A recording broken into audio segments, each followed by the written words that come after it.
Assalamualaikum dan salam sejahtera kepada semua serta kepada Dr. Radia. Kami daripada kumpulan 33 akan membentangkan tentang fungsi gramatis untuk frasa nama dalam ayat tunggal berdasarkan kerangka X terpalang. Berikut merupakan ahli kumpulan saya yang terdiri daripada 4 orang ahli, iaitu yang pertama Auni Farhana binti Zulkarnain, yang kedua Muhammad Amirul Ashraf bin Abdul Wahab, saya sendiri, yang ketiga Nur Arifah binti MD Baliami, dan yang terakhir adalah Ramila binti Ramli. Dan seterusnya perkara yang akan dibincangkan oleh kumpulan kami adalah mengenai fungsi gramatis frasa nama sebagai objek dalam ayat tunggal. Yang kedua, fungsi gramatis frasa nama sebagai penerang dalam ayat tunggal. Yang ketiga, fungsi gramatis frasa nama sebagai penyambung kata sendi nama dalam ayat tunggal. Dan yang terakhir, fungsi gramatis frasa nama sebagai subjek dalam ayat tunggal. Terlebih dahulu saya akan menerangkan definisi frasa nama dan ayat tunggal. Frasa nama ialah binaan yang dari sudut nahunya boleh terdiri pada satu perkataan atau beberapa perkataan yang boleh berfungsi sebagai konstituen dalam binaan ayat. Manakala ayat tunggal ialah ayat yang terbina daripada dua bahagian, iaitu subjek dan predikat. Pada awalnya saya akan menerangkan tentang fungsi gramatis frasa nama sebagai objek dalam ayat tunggal, yang mana kata nama dapat hadir sebagai objek kepada kata nama ataupun frasa nama. Kebiasaan objek ini berada selepas kata kerja transitif. Contohnya, contoh ayat Kelang merupakan bandar di Raja Selangor, iaitu dalam ayat ini Kelang merupakan ialah kata nama yang berfungsi sebagai subjek, manakala merupakan bandar di Raja Selangor merupakan predikat, iaitu frasa nama yang merujuk kepada subjek. Dan objek dalam ayat tunggal di atas ialah di Raja Selangor kerana objek berfungsi sebagai unsur yang hadir setelah mengikuti verba transitif sebagai predikat dalam ayat aktif. Baiklah, saya akan menerangkan fungsi gramatis frasa nama sebagai penerang dalam ayat tunggal. Frasa nama berfungsi sebagai penerang atau inti.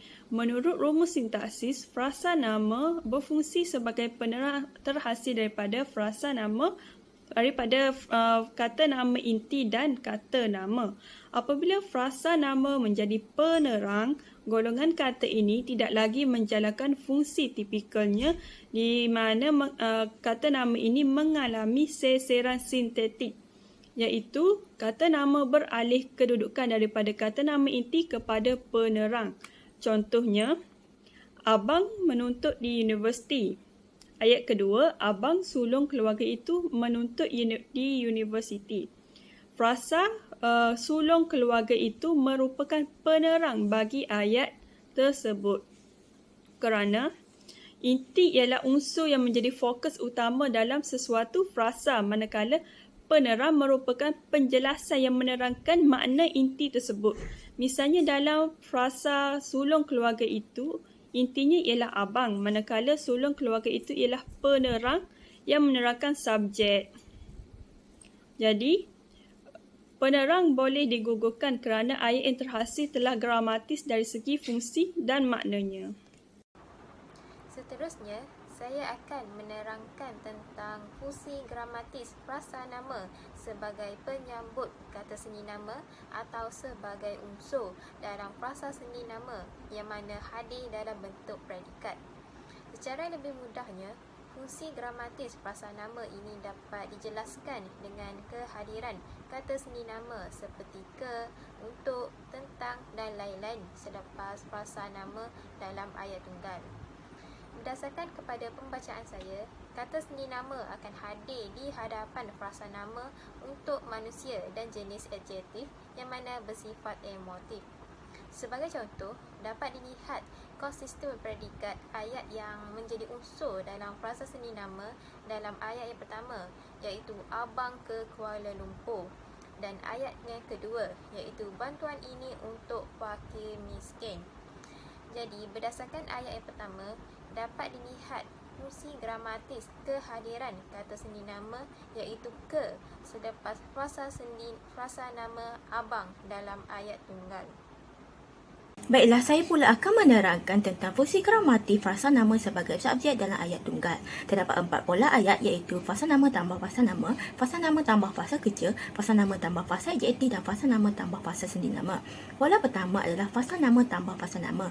Berdasarkan contoh ayat yang terdapat di dalam jadual, iaitu guru saya bernama Cik Guguh. Guru saya berfungsi sebagai subjek frasa nama, manakala bernama Cik Guguh pula berfungsi sebagai predikat bagi frasa nama tersebut. Pola kedua adalah frasa fasa nama tambah fasa kerja berdasarkan contoh yang terdapat di dalam jadual. Beliau mengajar mata pelajaran Bahasa Melayu. Beliau berfungsi sebagai subjek fasa nama, manakala mengajar mata pelajaran Bahasa Melayu berfungsi sebagai predikat fasa kerja. Mengajar adalah kata kerja transitif yang memerlukan kehadiran fasa nama dalam bentuk konstituen objek iaitu mata pelajaran Bahasa Melayu. Pola terakhir adalah fasa nama tambah fasa seni nama berdasarkan contoh ayat yang terdapat di dalam jadual. Mereka di tanah tinggi. Mereka berfungsi sebagai subjek fasa nama manakala predikat di tanah tinggi. Dia berfungsi sebagai fasa seni nama dan diikuti oleh fasa nama pada bahagian unsur nama dalam fasa seni nama iaitu tanah tinggi. Fasa seni nama juga boleh hadir sebagai fasa keterangan seperti jadual di bawah. Cikgu Guh berfungsi sebagai subjek fasa nama, mengajar berfungsi sebagai kata kerja manakala D yang merupakan kata seni nama dan SJKC usaha adalah fasa nama yang berfungsi sebagai fasa keterangan dalam ayat tersebut.